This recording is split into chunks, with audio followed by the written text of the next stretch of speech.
Looks like a storm's coming. Hey, folks, how you doing?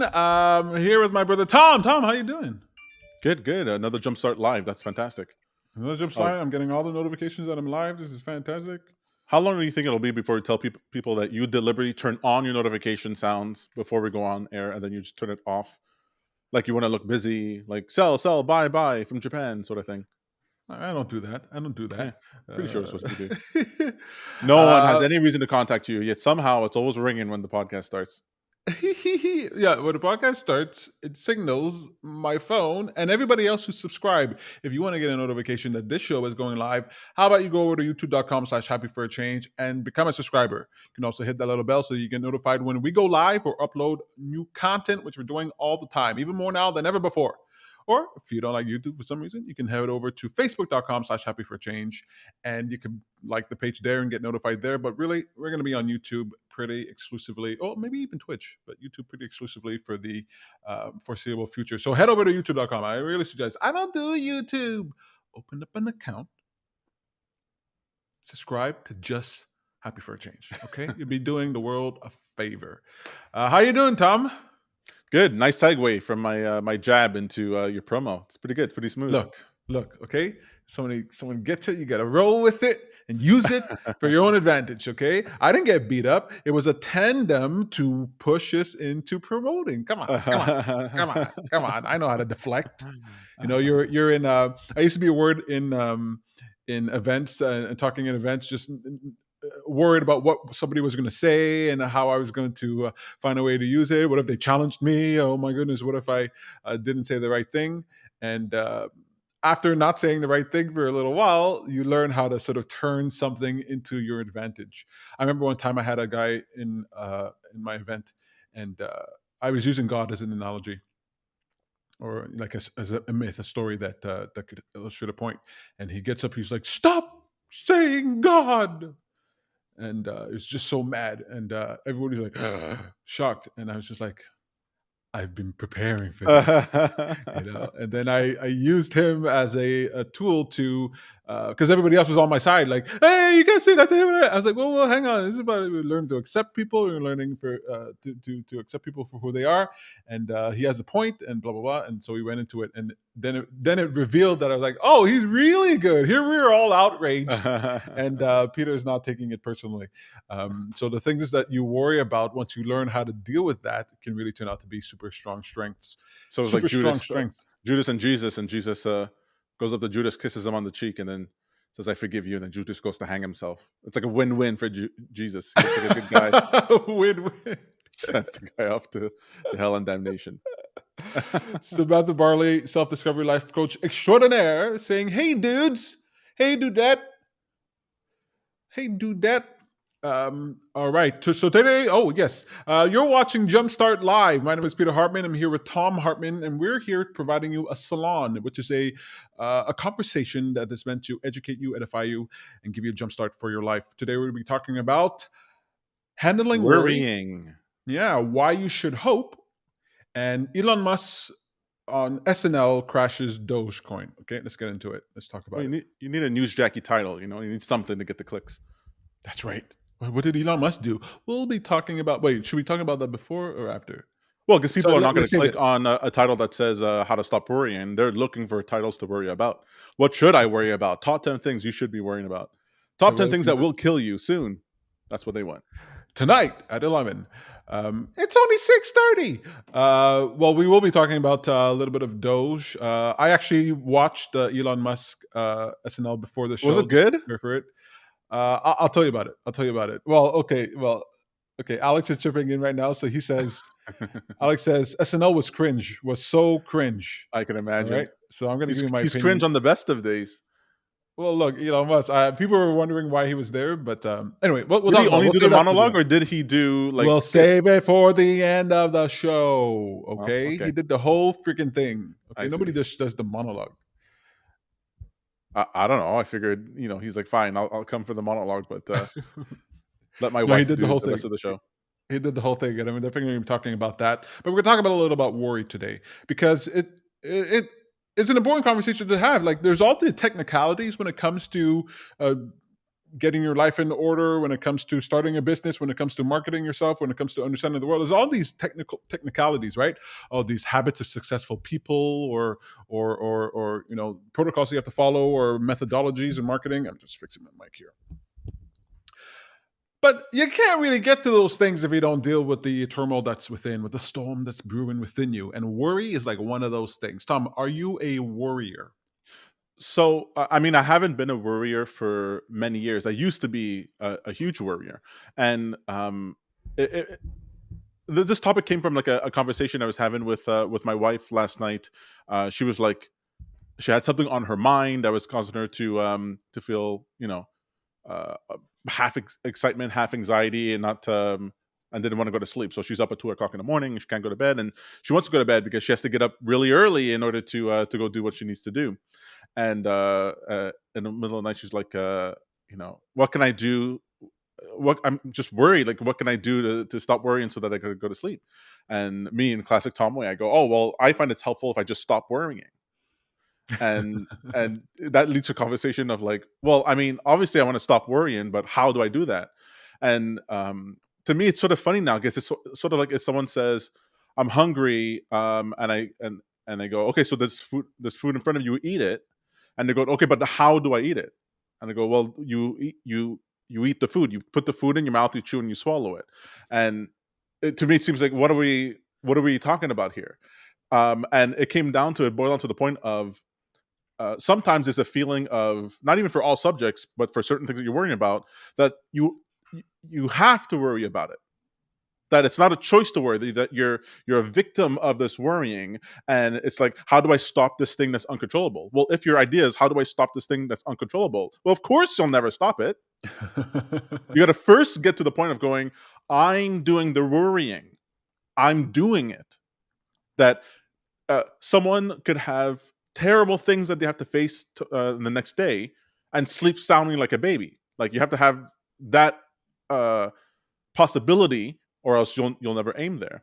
And it really reminded me of like, Peter, you'll laugh. The thing that really, I remember the day that worrying really took a backseat in my life, and I was on the subway Wait, system just here. before you tell me the day, Melissa Hartman, your wife here, says my anxiety is an inspiration to you, Hubs. Go ahead. Well, everything she says is an inspiration to me. That's great. Um, the I was in the subway system here in Montreal, and on this display where they show ads and news and time and stuff like that, Mhm. in the carts, I'm just sitting there, and they used to have these proverbs that would pass by. And then there was this one proverb that came through, and it said, "A fool lies awake at night, worrying about his problems, to arise to find his problems still there, but with no strength to face them." And I remember me as a 15-year-old kid, and went boom, it hit me. I was like, "Oh, right, that's so stupid." Like, if you're gonna face a firing squad the next day, you might as well be well rested. Like, why are you? What is it that I'm worrying about? Like, I can't solve anything in my worrying, and I'm just doing this to myself so that I'm even worse place the next day. Like, then I was worried about homework, I was worried about school, I was worried about girls and all that sort of thing. And then at night when I'm worrying, I always tell myself that thing. And what hits to me is that I go, I'm a fool if I'm worrying. I'm a fool if I'm worrying. And it turns out for me, being a fool on something that I can control is the thing that makes me not like, no, it's sort of like Marty McFly in Back to the Future is like, are you yellow? Are you chicken? Me? I'm not I ain't chicken. yellow. Yeah, I'm going to sleep. When I go to sleep, and I'm proud of myself in the morning. And then I go, the yeah, I still have that thing to do, but at least I feel pretty good right now. the thing I read about, or I heard about, worry that stuck with me, similar to your thing, was a joke. It was, worrying works. 99% of the things I worry about never happen. And it just reminded me, not that there's nothing ever to worry about, but that, obviously worrying isn't solving problems. Like worrying isn't going by itself going to solve problems. Um, the way I think about worry and emotions is, Tom, if I had to ask you the difference between an emotion and a feeling, okay, I'm not looking for the absolute right answer, just looking for your thoughts. What do you think is the difference between emotion and feeling? You mean what I think, or what I think generally people would think? Let's say what you think. To me, an emotion is like tells me what direction my thoughts are facing. It's sort of like a compass. So good feelings I'm moving towards where I need to go. Negative feelings away, and feeling is when that emotion is paired with like what I think it means. So I'll feel disappointed or sad or grateful or whatever. If which doesn't tell me a direction, it tells me what I think about that feeling that I'm feeling. Oh, that emotion that I'm feeling. I like that. The way that I define it for myself and for others, if they care to ask, is emotion is the sensation that's happening in your body. It's a chemical reaction that's happening in your body. And your feelings are the thoughts you have relative to this emotion, this activity in your body, right? So there's a phenomenon that's occurring in your body, a stress element out of homeostasis on some level. And then you have an interpretation of it, which is, you mentioned, I think, in the previous stream that you want to recontextualize, reframe nervousness with excitement because fundamentally the chemicals released in your body are very similar or the same when it comes to nervousness or excitement, but how you're choosing to interpret it is going to be the defining factor with how you're feeling. And to me, worry is more of a feeling, right? I don't think worry occurs without thought, in response to something else. Like I can feel fear in response to nothing, but I'm likely to feel worry in response to something that I'm thinking about. And the question is, does worrying help? Now, the way I see it is that some people, well, no, worrying never helps. There's no point in ever worrying. And I'm like, mm, Right. mm. Like to me, worrying is a good starting point. It's just not an ending point. It's not the point where you do the solution. It's the point where you become aware of what the problem is. So I find that people, what they really don't understand about emotions and about feeling is that your emotions are information. They're signals that you get, right? Just like when you get signals when it comes to stocks or whatever, there's signals that you get. The signal you might get might be, oh, this is trending in this way or whatever. The signal might not be, you have to buy this right now and do this specific thing, but Right. it's giving you some indication. And then you might be going, oh, I have to buy this thing now. I have to do this specific thing. Your feelings get wrapped up in it. So your emotions, positive or negative, is information. It's a signal that you're receiving, and then what you do with that signal is what's important. So if you're worried about something, chances are there's something there for you to pay attention to. You're not ready, right? I'm not strong enough. I'm worried that I'm not strong enough. Well, maybe you're not strong enough. Hmm. Like either you're not strong enough or you lack the mental awareness of how strong you are. Like there's some type of deficiency somewhere there. Jerry Seinfeld said something really funny. I heard years back. He was like, like when pain is knowledge rushing in to fill the Right. gap. You're walking in your house at night Yeah. and Yeah. you in the dark and you stub your toe against a coffee table. You're like, oh, I didn't realize the coffee table was there. Like that's information Right. awareness rushing in, and it feels painful, but it's knowledge. And worry is kind of like that. It's like if I'm in a situation, I go, why am I worried? I'm worried because I feel unprepared. I'm worried because well, it might be that I am unprepared, or it might be that I am prepared, but for some reason I've psyched myself out. And in programming, what happens is that let's say you write a program to do a specific thing. Something happened on the computer, and if you didn't write the program properly, if there's a bug in the program, what happens is that at first you run the program and then boom, something unexpected occurs or an error happens, and it's Mhm. saying bad, bad. And in order to fix it, you have to run the program again and again. So you have to go and get the error again and again and get the bug again and again and see the problem. And every time you do it, you get a little bit more information. So I understand that worrying at the beginning. Mhm. And what you then do is that you're stepping through, okay, this A leads to B, leads to C, leads to D. Let me check each part of this to see if there's a problem, which I get for the first stages of worrying. Like I'll worry about something insofar as I'm checking to see is what I did right. Should I have behaved differently? What can I do differently in the future? What kind of probable outcomes do I expect if I say this to this person or do this or whatever? But at a certain point, you've gone through the best that you can do in order to get an idea of what is the algorithm I'm running right here. And after that, it just becomes now you're just running the program because you're used to running the program. You're like, Mhm. it's buggy. Going back over the past thing of I should have said this and I said this and I should have done that or whatever. It's not gonna get you anywhere. You got the information that you need. You worried enough. So I'll give myself Mhm. time to worry enough. And I know I've worried enough when I'm going back over a point that I recognize, sort of like if I'm lost in the city and I go, I recognize this corner, then I go, okay, now I gotta stop.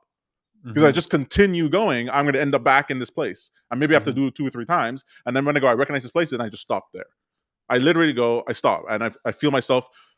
But she said, I stop, and then I go. I need to think of something else, if not in the realm of this problem, like some other direction that I could worry about, or something Mhm. completely different. I literally have to stop and think of something completely different. And sometimes that feels like I'm ignoring the problem, right?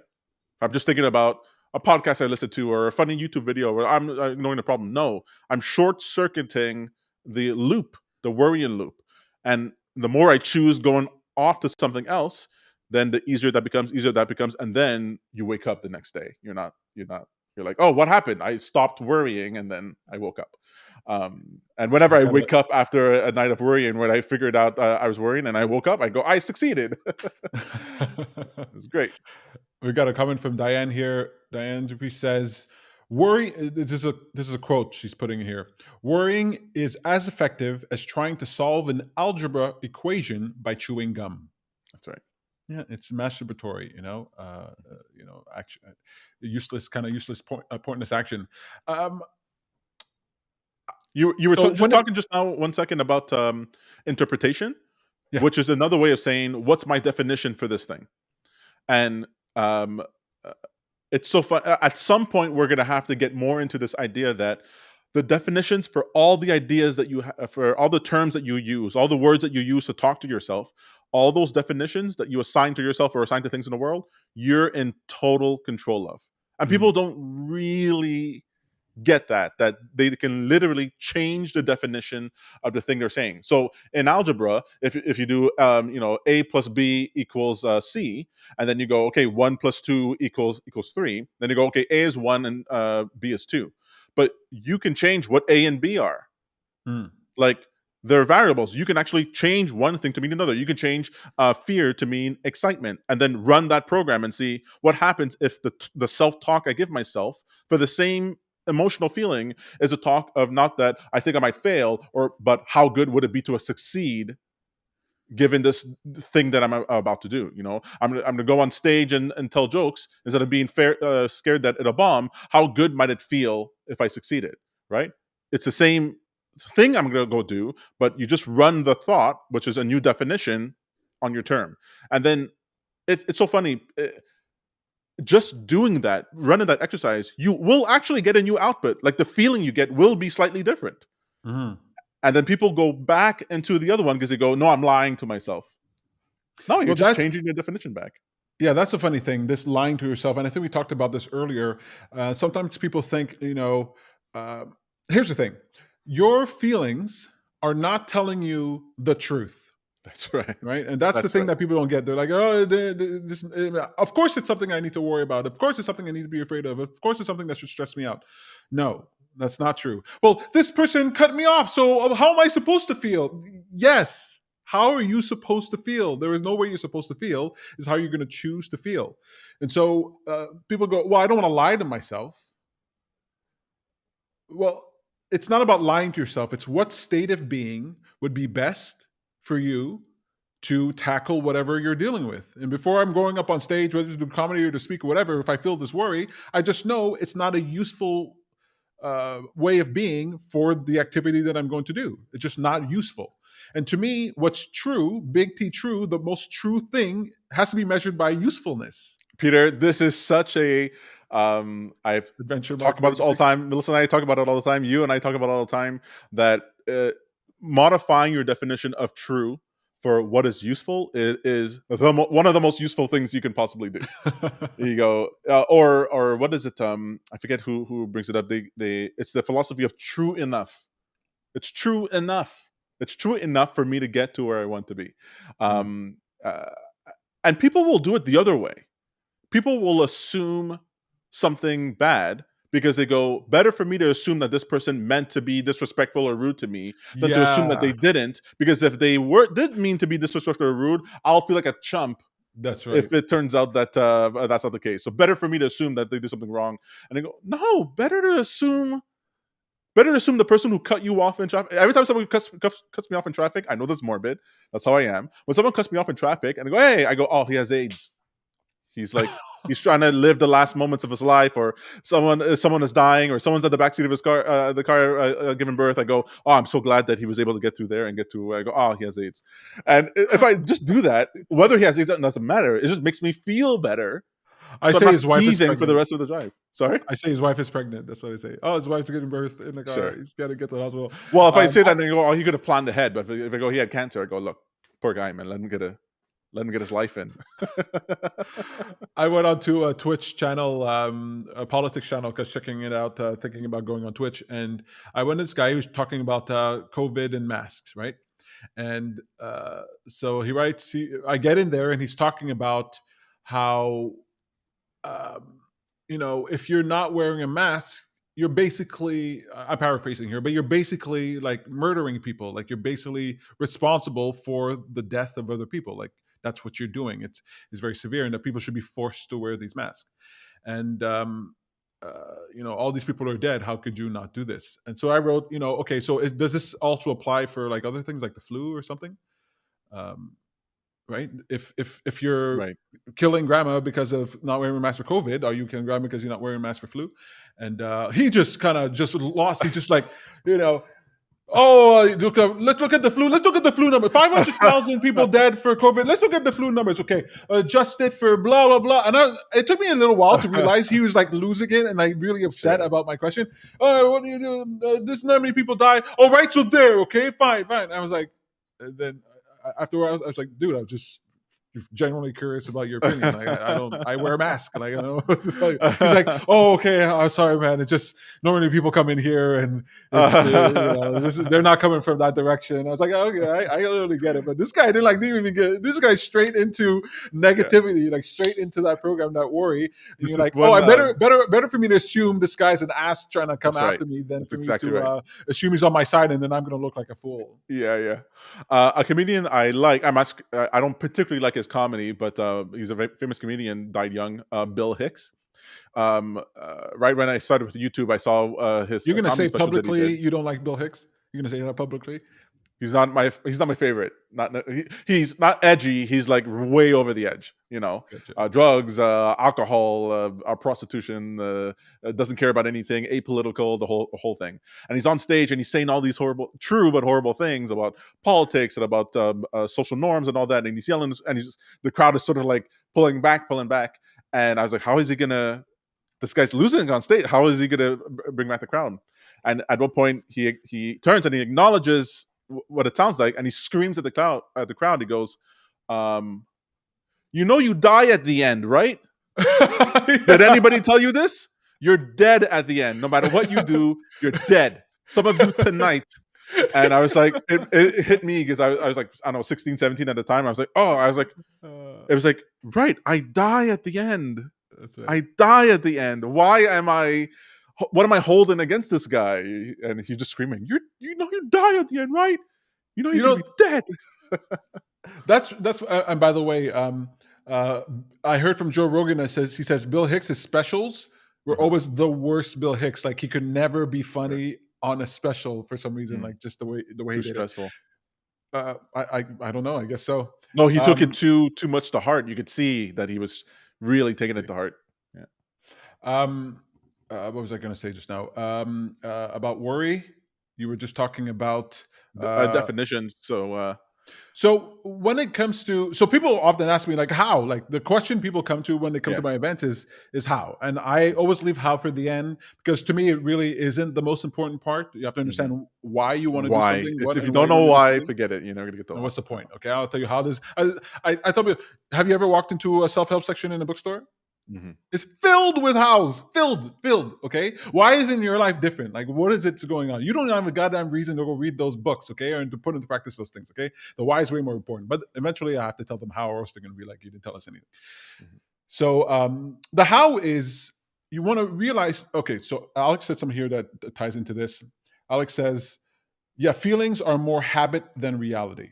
All right, so feelings are a habit of thought. Now, when you get an emotion that comes into your mind or a negative emotion that comes into your mind, you want to ask yourself, you want to respond to that thought you're having with a counter thought. All Right. right, that's the thing that people don't realize. The thought comes in in your mind, yes, okay. Whether you programmed it to be there through habit, whether somebody else put that in there because you told someone else your idea, now it's in your head. Whether it's just a random feeling of worry, that's totally irrational. It doesn't matter. It comes in when the negative thought comes in, worry or anything like that, you have to then counteract it with another thought. You have to answer. It's like a call and response. The call comes in and then you answer that call. If you don't, it just keeps ringing and ringing and ringing. It just Exactly keeps right. like going, and it like festers, it bothers you. And that's where people do that thing where they ignore it and they hide and they run away from it. And oh, I'm distracting myself. Oh, I've beat worry. No, that's not the way to beat worry. The way to beat worry isn't to ignore it. We're not looking for you to be stoic in the face of worry, Mhm. unless there's nothing you can do about it. Like if there's nothing you can do about it, then be stoic. But what you want to do is respond to the thoughts that are popping into your head, because when you respond to it, what happens when the thought comes in and you don't address it, it stays where you've kind of left it. But if you then respond to it and you raise it to a different level, then when it comes back again, it's coming in that new level. So I get worry, just like you get worry, but it slides into a way different slot. It doesn't slide That's right. into existential crisis slot. It slides into very manageable, right, Yeah. things Like that it I goes on a can conveyor handle, belt of this is what I do with worry. Like I send it off into this conveyor and it gets and treated. right out. It It gets doesn't candy get lost in coated and here. Exactly. floured. Yeah. That's right. People come One of in and my they don't. Go ahead. a powerful thing, like you were talking about using God as a in your examples, and people railing against it. I love story. I think stories, are powerful tools for conveying truth. And in Harry Potter, the expecto patronus to Yeah. me is like, so the idea is that they have to face this terrible evil, and the way you face the terrible evil, like this evil ghost, is that you call the spell expecto patronus, and what it requires is that you hold within you, as you say the spell, the most joyous thought you can. And at one point, uh, Harry Potter is trying to do the expecto patronus and try to conjure the patronus, and he sort of has to succeed but fails. And the instructor says, "Your thought wasn't happy enough." And I remember thinking, "Oh right, sometimes I'm trying to counter a worry that's with not something that's strong enough." And Mhm. what's so cool about the story is that you can't only have you can't only have that amazing thought. You have to have that thought and practice it and practice it and Mhm. practice it and practice it, so that the automatic thing that happens when the thing occurs is that you call this thought, not that you got to scramble in order to figure it out. It's like a story I heard on Joe Rogan with this guy. Uh, a grizzly bear or something like that was going to attack him, and he had the mace that they gave him on hand. And he's like, "I'm Mhm. so glad I didn't have that mace in my bag." Some people have it in their bag, and then a bear's there, and they got to scramble around their Right. bag in order to spray this mace. You better have that in your hand because he has it in his head. I'm gonna have to spray the eyes of this grizzly bear with this mace. And similarly, you want to have the thought or your process for how do you deal with worry. You got to practice that when you're not worrying, Peter. That's right. People wait until they need the tool before they go, I okay, now I heard I need to know how to I do heard it. um, a teacher say, they were asked, "I've jumped out of a plane without a parachute. What do I do now?" You're like, "Well, you land, Yeah, you just know? wait. There's It's not nothing going to else to last do. long. If you're not gonna prepare, That's right. then what are you gonna do?" Yeah, that's actually an extremely good point, because people, they wanna know what to do when the bad thing occurs. But it's like, no, no, no. These Most of the solutions you're going to find are to prepare those before the bad thing occurs. Don't wait Mhm. till worry comes up. Then now you're on Google trying to find some solution to your worry. Assume worry is coming in the future, and then prepare and guard yourself for it. Like, that's why it's really important to take an interest in your life. That's part of what Jumpstart is, and why we're doing this is that it's interesting to talk about your development. It's interesting to think about these problems and solutions and challenges you might face, because the more you entertain them, and that's where the power of stories comes in, right? We tell children stories, we tell people stories as they grow up, so that they're kind of prepared for when bad things can occur in life. The Mhm. more you can prepare yourself, the better off you'll be, right? An ounce of prevention is better than a A pound of pound of cure. cure. Mhm. And you don't necessarily want to be, um, you don't want to be putting into practice your solution only when the bomb goes off, like It's only the like when, the worst possible time to do it. That's the most incredible thing. It's not just a bad time. You could not choose a worse time to do it.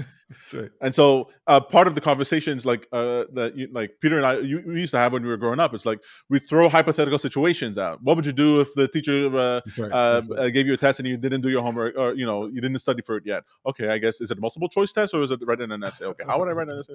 And you just run through it. You just run through, or um, uh, and it's a great substitute for innocuous conversations. Like, instead of I, I'm impressed by people who will spend far more time talking about a problem that a fictitious character had in a TV show that they watch.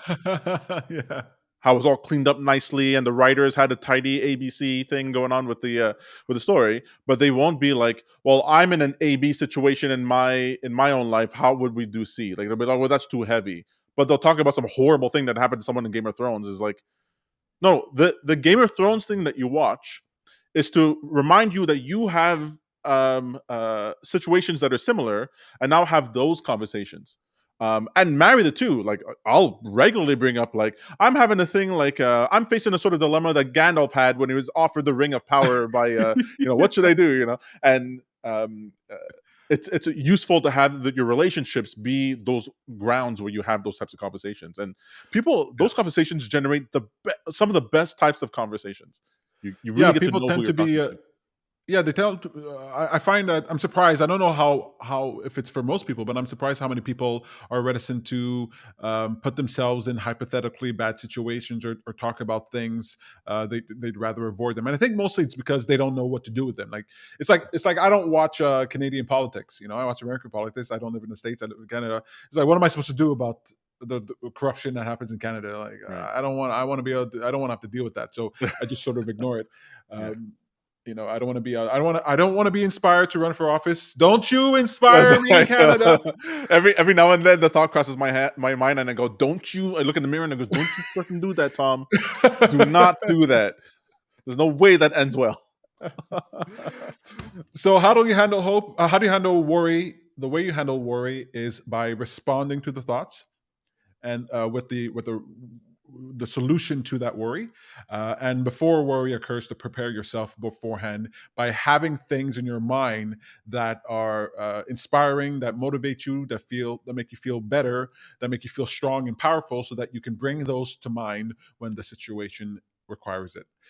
So that's handling worry. I like that. I mean, there's more we can say on the topic, but if you understand that your feelings are not true, and that you're building a type of truth, a type of your own inner reality. And the question you want to ask yourself is, this thought useful? Is this thought useful? By the way, if you get a thought that's worrying, the answer is yes. All the thoughts that you get, every emotion that you feel is useful if you have a mind for it. Right? There are no useless thoughts. Tom brings up Harry Potter and Lord of the Rings all the time. Okay, I tell people, I don't get you. I'm wasting my time watching TV while you're watching the movie or the That's television exactly show, or right. the YouTube show. Often I'll pause it. I'll ask myself, what would I do if I was running Peter, from the zombie apocalypse Melissa and and my I, we daughter started was. doing this.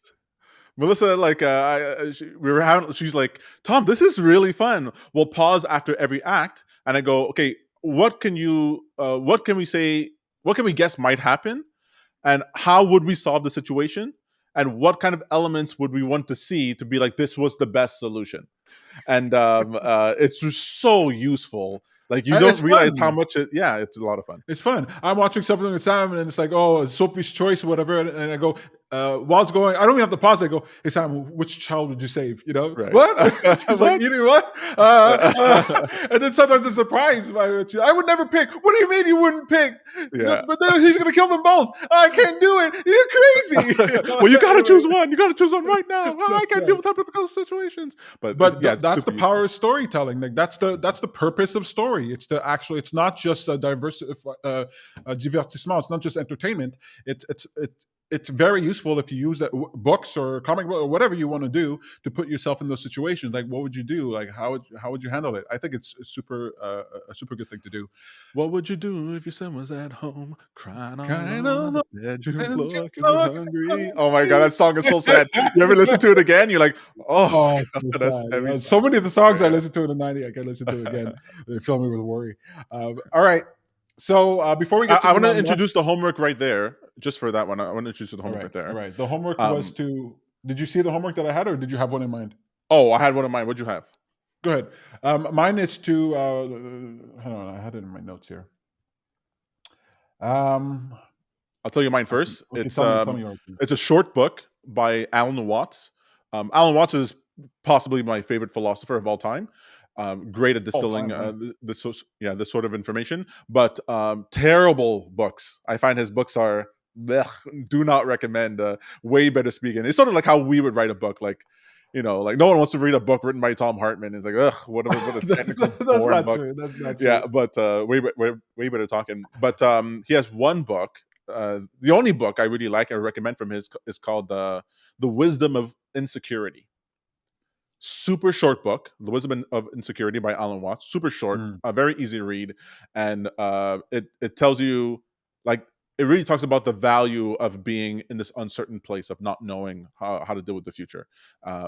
It's a little bit tangential to what we're talking about today, but super mhm. useful. So very easy to read. Anyone should pick it up and check it out. Perfect. I like that. And on top of that book, The Wisdom of Anxiety, Of insecurity. The Wisdom of Insecurity by Alan Watts. So that's on the reading list for your homework today. I would also, my homework for you is to challenge your worry. Look, okay, there's a thing, awareness is very important. You start a- paying attention to your everyday life, you're going to be shocked by how many times you get upset, how many times you worry, how many times you don't see the positive, like all the bad habits you have. When you start paying attention to your life, like start paying attention to all the times that you worry during a day, and worry without doing anything about it. Like, uh, you know, I, I get into the car, and the first time I drive off in my car, I'm the most worried. I feel like the first 10 seconds I start driving is when I'm not in driving mode yet. Like, so I was like, oh, pay attention to worry. And then that I used to sit in that worry for a while, but Uh-huh. once you realize I'm worried, then you can answer it. So sometimes you might be worried about something, you might be stressed about something, you might be bothered by something, and you're not even consciously aware of it, right? It's happening to you, but it's on the periphery. So start paying attention to your worry and then challenge it.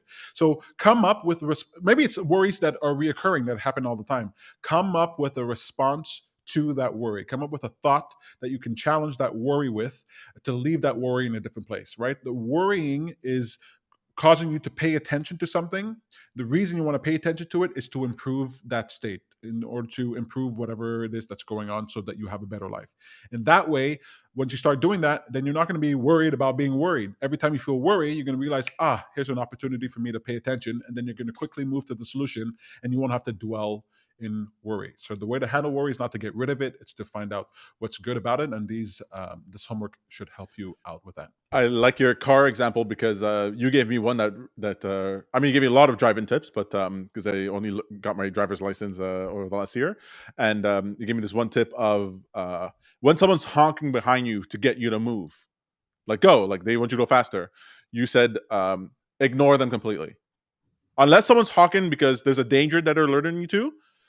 You said wait the entire light if you have to, Just because the man. benefit is that you save 3 seconds, and the worst part is that you run over some baby. So Yeah. you now, if I hear someone in the honk behind me, I go, I worry, and then immediately I check to see if there's a problem, and then I completely ignore that person. I go, That's you right. can keep honking forever behind me. I am not turning left until I feel safe. I don't care because you have your order that you have to pick up, or you want to watch the season finale of your Power Rangers show, or whatever the hell it is. I'm not interested. I am not going. But I like having that automatic process of honk. I'm not killing anybody. Sorry, buddy. I'm sorry, I'm not taking the Yeah. turn into traffic as quickly as you want me to. Yeah, no, thanks That's for doing right. that. Anyways, Right. The amount of times that I've when I started driving, rushed to get out of someone's way or whatever, I almost hit a pedestrian. I'm like, yeah, no, this is his problem. Okay, this is not my problem. Okay, yeah, his day is ruined because he missed his light for some reason. Okay, yeah. you wake up earlier next time. Okay, I was driving just on Sunday I'm on the highway, and I'm in the fast lane. I'm going 115. Okay, I'm going 15 above 15, close to 20 above the speed limit. Mr. Smith behind me really needs me to go way faster. Like, what am I supposed to speed? 40 above the speed limit because you can't handle this? Go around, man. Go He's just like around. on my ass, just like riding me. I'm like, I I don't care, slow man. down in that situations Oh, when people want to. yeah, No, yeah, I'm slowing down. I yeah, need to get a ticket definitely. because you need to get somewhere faster. No, thank you. That's right. And sometimes worry like that, like a lot of my worry, whatever anxiety, really comes about because I'm worried about making other people uncomfortable, upsetting other people.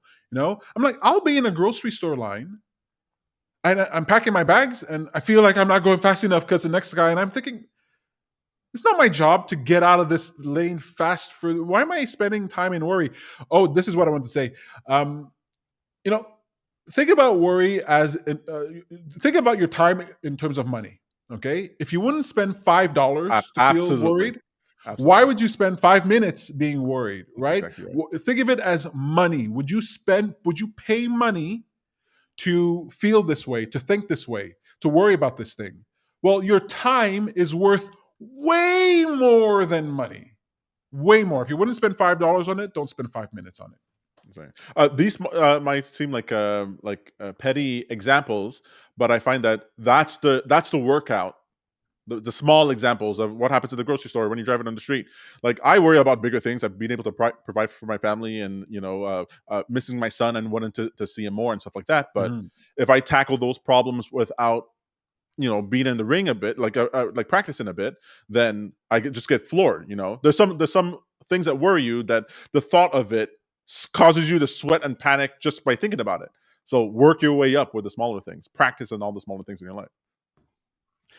We have a comment here by Diane. I'm not even. Is this real, Diane? Is this real? There's a swear word in here. I'm not sure I can put this up on the screen. Hey, how do we feel about the F word on screen, Tom?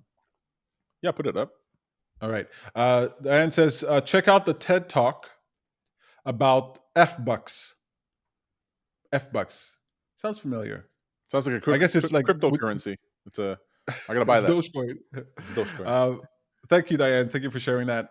Thank you for your comments, Alex and Samantha and Melissa Hartman. You guys are absolutely fantastic, wonderful. We're going to be just a quick little thing about hope, and then we're going to move on to Elon Musk because we're already at 42 minutes here, if that's okay with you, Tom. Sure. All right, so why you should hope. Okay, here's another thing. Okay, this is the flip side where people feel like this false hope. I don't want to hope it might be true. The worry, even though Yeah. it's They don't nebulous, call it false but worry. They don't call yeah, that. that's right. That's right. But hope, it's like, oh, I better have a real good reason to hope. The light at the end of the tunnel must be very apparent in order for me to dare myself to hope. I want to tell people this. Okay, this is just. It took me years to synthesize this. I've reduced it down to its simplest term for my own self, and that is hope is always the most logical choice. It is. Okay. I'm not saying it's always the most true thing and always help. I just mean it's the most logical choice that you can do because just like worry, hope puts you in a state of being that makes you more likely to be able to deal with what comes next. That's what hope is to me. Hope is not evidence that everything's going to be okay. Hope is the recognition that the expectation has value. What do you think? Amen, brother. Amen. Amen. Amen. Can I get a hallelujah? Um, yeah, man, that's what hope is to me. Tom, why do you think why should someone hope? Like, why do you think it's a good thing to hope, or do you think that hope is a good thing to do? So more than just making yourself feel a certain way, to have a more positive feeling, the way you feel, your emotions really are like a compass. They tell you not just what feeling you have right now or what thought you have right now, but what direction you're moving in. And the thoughts that become available to you, which includes solutions, come according to the feeling that you're in. So when you're feeling worry, you're going to get more thoughts that are worrisome, and when you feel hopeful, you'll get more thoughts that are hopeful. And in those hopeful thoughts, you're more likely to find something that solves the problem you're dealing with. So it's not just some Pollyanna thing. Oh, just feel hopeful. We're not asking you to take a drug that just makes you feel good. It's literally, it makes the thoughts that you need to get out of the situation available to you. If you were in danger, if you're in trouble, and you needed to get over a ravine because you have people chasing you, well, s- being reduced to a ball of panic is not going to help you, because you're not going to be able to find the thoughts that help you. Trying to get over this ravine is what helps you. Maybe you go over a tree, maybe you can jump it, maybe you can climb down, whatever. Like, you got to look at the solutions available to you. um, and hope does that. right? If you don't think that it's possible, if you don't even entertain the idea that there's a solution available to you, if that's not Mhm. a real concrete thing that you should look for, then you'll just wallow in your despair. And the thing is, I'm not saying that you will then succeed and get over the ravine. Maybe the zombies get you and they eat you, but at least they'll eat you and you'll be hopeful while that happens. I'm writing. I'm calling it right now the bag guru doctrine, and one of the proverbs is "die with hope." Nice. Like have hope left over. People are like, I don't want. If I'm gonna die, there better not be any hope left. I don't want to be the sucker who dies with hope. And it's like that is the wrong attitude, because people have all the kinds of reasons to not hope, and it's like there are no good reasons. Right. But also accept that your emotions are transitory, right? Whether it's worry or hope or love or whatever, fear, they're all transitory. They're not meant to be states of being that you exist in. They're meant to be bridges towards a different state of being, right? So if you feel worried, that's meant to transition you towards to paying attention and being excited and being interested and then being hopeful.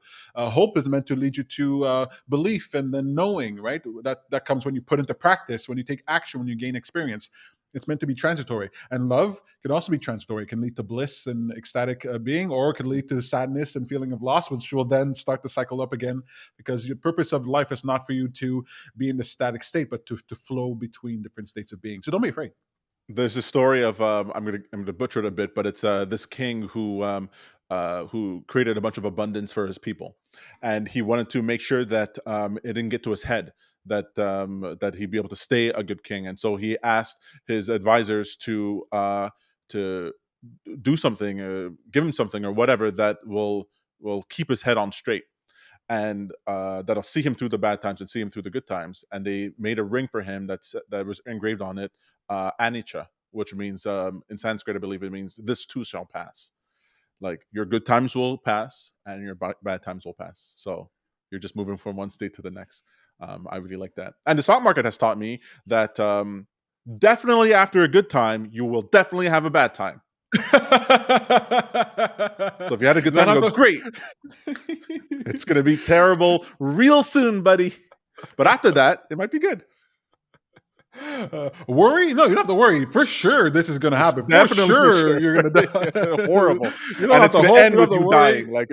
dying. But before there, you might have some nice peaks. But definitely ends with you Oh, clinging on to God. life as you scream into the oblivion of darkness beyond.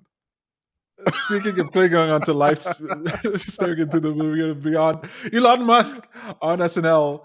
I was like, whatever Tom Jesus, ends what a with, good segue, man. it's gonna be a Jesus. great segue to Elon Musk. I was like, whatever. You did like three already. I was ready to jump in. I watched. Okay, so Alex says SNL was so cringe. Um, yeah, SNL was so cringe. There was no way I was going to watch that. No way. Tom, you have to. First of all, he kills the monologue. Really? It is so funny. I mean, there's a Oh, tiny bit of weak points, mostly because he's not an actor, like he's not a sure. performer. But I died. I watched it. I just watched it. Okay, just before the Uh-huh. show, I just watched it, and I had just enough time because Tom was a little late in order to finish it. Thank you for being late, Tom. Um, I even scheduled the show 15 minutes later than what we said because I was like, let's give ourselves a breathing. That's how we deal with worry, right? What's the answer to that? Start your show 15 minutes late. If you're always going to be 15 minutes late, now the show starts at 5:15. So I watched it, and with the full expectation that it was going to be bad. Like that's the headlines. Not headlines, but it's part of the headlines that I saw. A few that I saw that it was so bad, and what did SNL do to Elon Musk? Whatever. Plus, Doge crashed. Apparently, we'll talk about that in a second. But Tom, going into it with the lowest of expectations, I thought he did Okay. absolutely great. All right. Here's the thing: SNL live shows, whatever, are always cringe Yeah, when it's somebody that you like or that you want to do well or whatever, and or isn't an actor that's right. or a performer. Like a performer, music, it can still be Even cringe. musician is it's rough. Yeah, even musicians, like some of them do pretty well, but a lot of them not. Actors do well on the show. Comedians, more or less, will do well on the show. But everybody else, I'm always cringe. Like I'm always Yeah. watching that, going, "Oh my god, it's so When a embarrassing." politician is there, you're like, oh my god, that's Eek. That's right. That's exactly. At least the politicians are getting something out of it. Like they're getting their name out. That's what they want to do. But people like Elon Musk, it is super cringe in that sense. But in terms of it being cringe, okay, accept that. I was on pins and needles. I was laughing my butt off, Tom. It Okay, was good. so funny. But All you the can laugh segments at that he horrible said. things. I can't laugh at horrible things. Yeah, Will but I I like wasn't it? laughing. I wasn't laughing. No, you will. You'll Okay, like the monologue for sure. I And see. there's a few scenes that are either boring or whatever, but you'll definitely like the monologue. You have to. I almost sent it to you right away. I was like, I gotta find this and send it to Tom. I thought it was totally solid. He lays into Doge during the weekend update segment. And that Nice. must be when this thing crashes. I heard like halfway through SNL, Doge started tanking. I see. I don't know what Doge is at now, but halfway through, that's when Weekend Update comes on, and that's when he just fucking smashed Doge in the face with a sledgehammer. So soft. Really? Oh yeah. He made everybody. I mean, if I was holding Doge, Right. well, I mean, You I would have guess I am sold holding Doge, but those. I would have been Yeah. like, this guy's ruining the whole thing. Like he's just What did like, he say? I don't want to tell you. No. What did he say? Well, he Is it just better if I watch it? The he show? said the same thing that you would say. Like, Oh, okay. so the gag was, Michael Che would ask him, so what's Doge? And he's like, it's a digital cryptocurrency, blah, blah, blah. He goes, oh, okay, that's cool. But what is Doge? Oh, Doge is a thing on the block. Okay, but what is Doge? Like, he kept playing up the fact that there's no Uh-huh. physical thing. Then Che takes out the dollar in his pocket. He's like, okay, you see this? This is a dollar, okay? So what is Doge? And then Elon Musk was like, well, it's about the same as that as your dollar. But I don't think people got that joke. Like I think Right. people like us will get Right. it. That I really liked. I thought it was really Right. funny. Nobody else laughed Nice. at that point, but he's like, it's about as good as that. Nice. What you have. That's what Doge is. That's exactly what I say. And Yeah. basically, Elon Musk just capitulated. Like, yeah, it's just it's a joke. It's a gag thing that's going, and basically get out or whatever. I don't remember Right. the punchline of it, but it I was love what he basically said that. about Doge on YouTube clip. He's like, he goes, if there was going to be a cryptocurrency that became super huge and became like a staple in our lives, wouldn't it be just the best irony, like the way that life does irony, that it would be Doge? Like, Yeah, wouldn't yeah, that be the greatest thing? So that's he's like, I right. got Bitcoin and I'm going to get the jokiest of the coin. But he did say like it started out as a joke. It's turning out to be you know He's accepting somewhat of Doge a at legitimate like thing. SpaceX or something like that. Like, I don't it's know. now integrated into one of his systems, like that they're gonna accept Doge as a currency or whatever, which is Elon is a master at getting just attention and brilliant. marketing. Like Just he's brilliant. just yeah, he knows exactly what he's doing. Okay, Yeah, yeah, yeah. he needed $20 million to fund whatever at the beginning of Tesla, or whatever. So he SpaceX or whatever it was. So he builds a flamethrower. He calls it not a flamethrower to get Right. past Right. the rules. He sells them out in like 2 days or whatever, or a week or Yeah. two or whatever it was And then people are for all over 2,000 social each. media going, I got a flamethrower from That's SpaceX. right. I think that's when I really started noticing SpaceX, that they were selling flamethrowers. I'm even But like, he he oh, how he much is did it it for your flames? Yeah, go ahead. He did it to get money, the funding that he needed right I away. didn't But realize he that. also got advertising. He did like people were talking Right. about. People argue that that's why the Cybertruck looks the way it does. It's like not only is it a smart decision because it will make manufacturing easier because it's not painted, it's Mhm. just sheet metal. It's like he made this functionally to get out of the printing presses faster. It was the talk of the town. It was like people were like, "Oh my god! Like, how are you not going to talk about this thing?" Well, that's why he It's named sensational. the company that he has that digs underground the Boring Company. The boring I was company. like, I love this This guy. guy. I mean, how can I you go, not? please let him be a mastermind evil villain. Like, this is the kind of Lex Luthor I want. Like, if there was ever going to be either a super guy or a super villain, it's going to be this guy. Come I on, the love guy's him. trying to build bases on the moon. So did That's Doge? super villain territory. Yeah, go ahead, go ahead. Let's get back on track That's with right. Doge. He's the guy who says like a lot of people are going to die from Mars. That's Yeah, right. a lot of people are going to die. Shoot, shoot, shoot. It's awesome.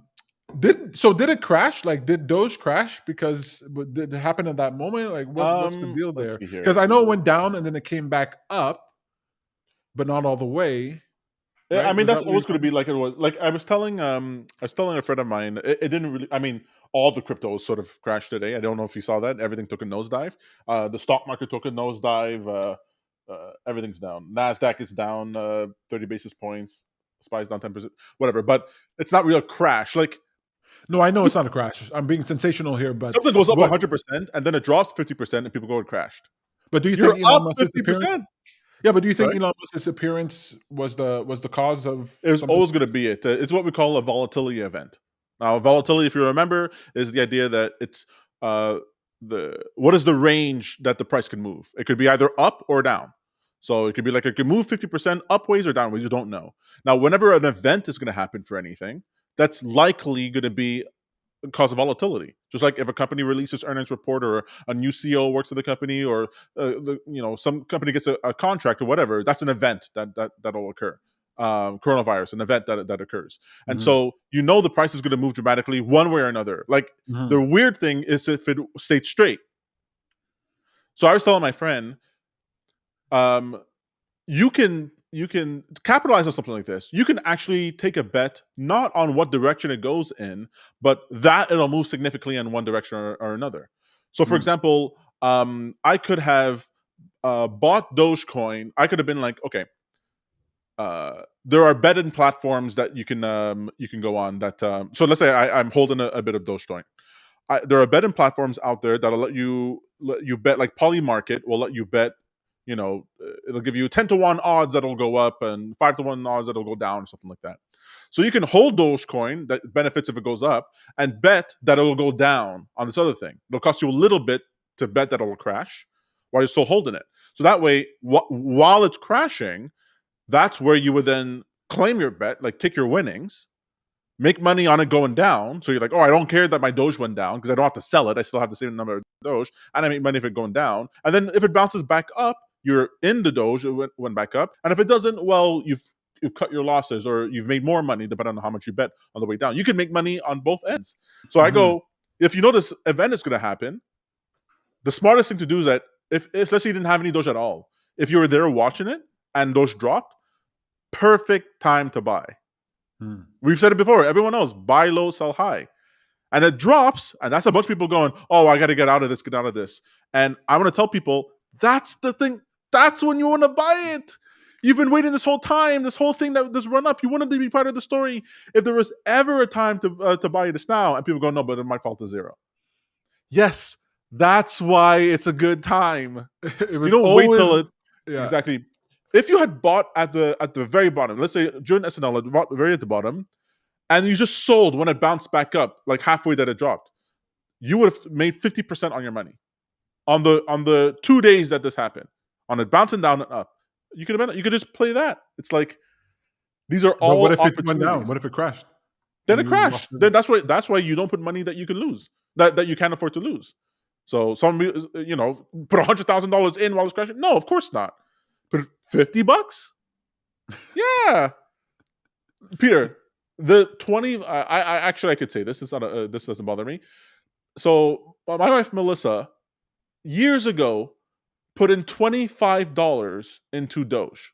It was a joke coin then too, and she had thousands of these tokens that were worth freaking nothing, 0.00 something cents, and she held on to them. And I remember when I met her, I was like, "What's this Doge thing you have in your account?" Oh, that's just some joke. I thought whatever. I didn't know anything about cryptocurrencies, and it went up a bit. It went from $25 to $40. I'm like, oh, maybe I'll sell it $40. Oh, get it $20. Not bad, okay. But then I was like, I'm being stupid. Let me just leave it in there. I don't know what it's like. I don't need that $40. Just leave it in there. I forgot about it. And then 2 years later, Elon Musk is pumping it, and that $25 turned into $4,000. Optionality. Now, if she had put in 5,000 at the time, let's say, then she would be itching to sell that whenever she could. And if it went down from 5,000 to 3,000, of course she would bail out. Mm. But the $25 thing was sort of like, yes, it's fine. It can go to zero, and I'm not going to be losing any sleep about it. But then potentially, this is a big thing. Now, I'm not telling people go out and put $25 in all the different things, but I'm also not saying that's a bad idea. I'm also not saying that's a bad idea because it's optionality and gives you a possibility of all these upsides. And then you're not watching these stories going, "Oh, I wish I had a part of that." You put in a little bit, and the time to put Melissa in is after saying it's already gone up is to what did she say? Best $25 I ever spent. That's exactly right. That's exactly right. Blew our mind. It's really crazy, you know. People use worry and lack of hope or whatever in order to stop themselves from moving and really experimenting with life. Look, the only thing that I ever found, I'm a worry wart, okay? The only thing I ever found that to alleviate my worry long term was experience. Gain experience. Do things worth worrying about. Do things that keep you up at night. Do things, and then untie those knots as you're experiencing them for a reason, like as you're doing them. And then you're going to find yourself laughing in the face of worry. One of the reasons I can watch SNL and cringe things where you can't, for example, is because what comedy taught me. At the end of the day, no matter how it goes, and especially if it goes terrible, I can laugh at it. Like if I can find a way to detach, like comedians have to find a way of detaching themselves from the thing so they can laugh at a bit, you know, or a lot of it. There's great potential for joy in cringe if you truly understand what's happening. What's happening isn't something terrible has happened in this person and I'm enjoying it. That's not what's happening. This person is having an experience that's going to teach them and help them to grow, and they're probably doing something that other people wouldn't even dream of doing, like being on stage doing American Idol or whatever, Elon Musk on Yeah, yeah. SNL. So I'm proud of them. It's going terribly.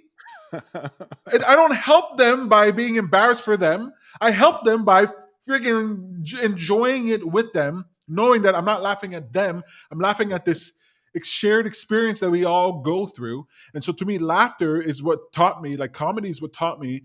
Oh, worry, like if I go up on stage, when we went up on stage and bombed those few times, it Yeah. was devastating because you have no idea how to challenge this worry, how to answer this That's worry. right. But after a Yeah, while, after you have to worry, you sit at home, you go, what could I have said? What could I have said? What could I have right. said? And they go, wait, hang on a second. That's actually pretty good. And then the Yeah, next time you bomb, then you say this thing, you're like, bombing is just an excuse. I'm exactly. just the joke.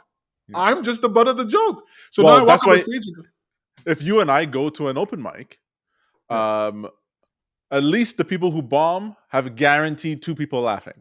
yeah. Like, that's That's the way I right. justify it to myself, like, at least and sometimes we've had those people that come off stage and go, "I did pretty well." Like, no, it was just the 2 of us Just the two of us laughing. dying, dying.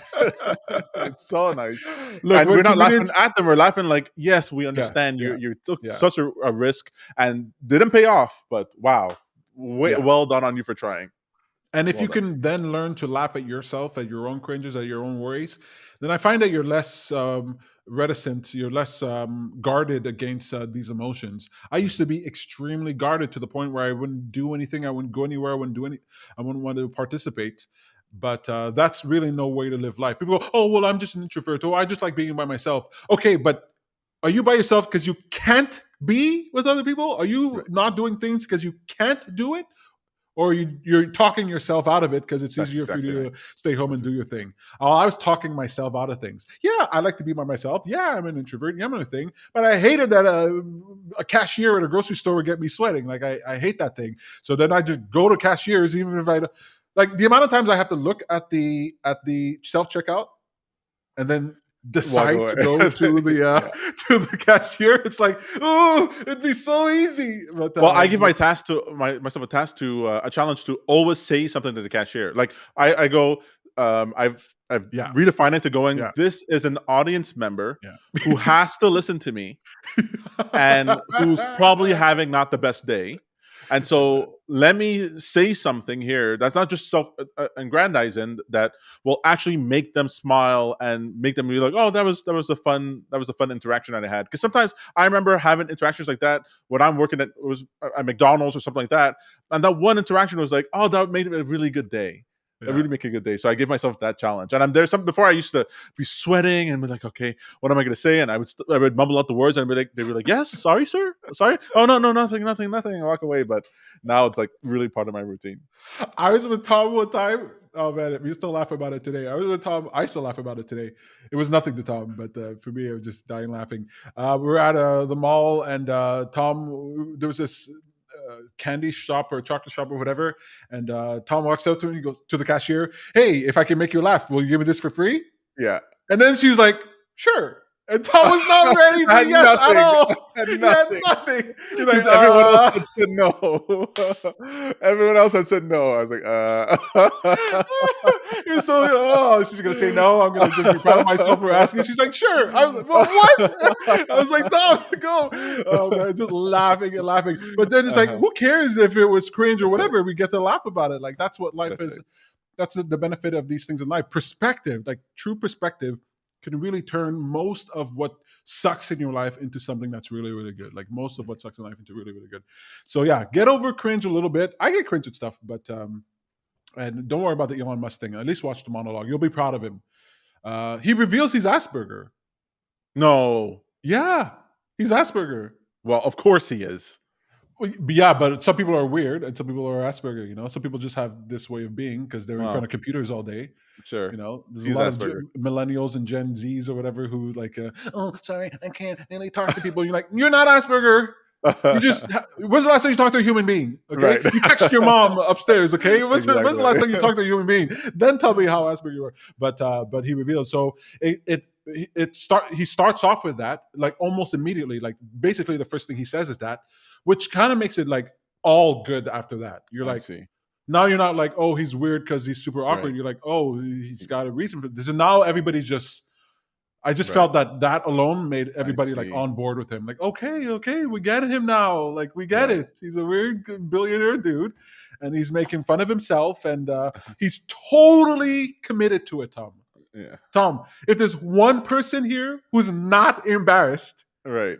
which is It's Elon. shocking, Right. he's never embarrassed once. He's fully committed to this weird thing. He's being made fun of. They're doing all kinds of stuff. He's talking about all kinds of things, and he's just full on. I felt it was one of the best things I ever saw him Wow. do. He made fun All of all the right. things we've talked about. Like, watch it. Joe Rogan, his tweets, Mhm. his child's name, like everything they threw the book. Him being an anti-masker at first, like Really? everything they made fun of, and he took it like nobody ever. I couldn't believe how well he did, Tom. Wow. Wow. I was so proud of him. Anyway, I know how we know how hard it is Of to be course. in front of the screen, to be Mhm. in front of a camera, in front of an audience. I remember when we did that children's show. You walk out. Remember, we Brutal. walked out That's on the right. set, and then there's Uh-huh. the cameras, and you're like, this ain't easy at all. That's Especially when right. there's other people doing great at it, and he was Yeah. just They're like, "Okay, now be entertaining and don't make any mistakes. Go." go live. It's just Oh. crazy. It's Yeah. nuts. Anyway, that's where we're at. Don't forget your homework. Read Wisdom of the wisdom insecurity. the wisdom of insecurity, and also challenge your worry. Just pay attention for a day or so about where your mind goes when you worry, and then answer it. Like, what is the solution to that problem? You're getting an equation, and that blankness at the end is leaving you in that state. So you have to answer it so you know what to do, and then find some reason to laugh about it. All right. I want to thank everybody else for watching. Everybody who's watching, Diane, Alex, Samantha, Melissa, everybody out there in the internet world who's watching. I really appreciate it. Remember to go over to youtube.com/happy for a change. If you're not there already, hit subscribe, become a subscriber, and hit that little bell so that you know when we go live or upload new content. We're uploading content all the time. If you want to support Happy for Change, you can go to patreon.com/happy for change, become a patron. For as little as $5 a month, you can get access to our Telegram group where you can chat with us so we can do audio group conversations. Okay, so if we're trying to build that up, so head over there if you can. Patreon.com/happy for change. We'd really appreciate it. My name is Peter Hartman, I'm Tom Hartman. and you're watching Jumpstart Live. Jumpstart Live. Yeah, baby. Oh my god, it's a lot of fun. All right, see you folks.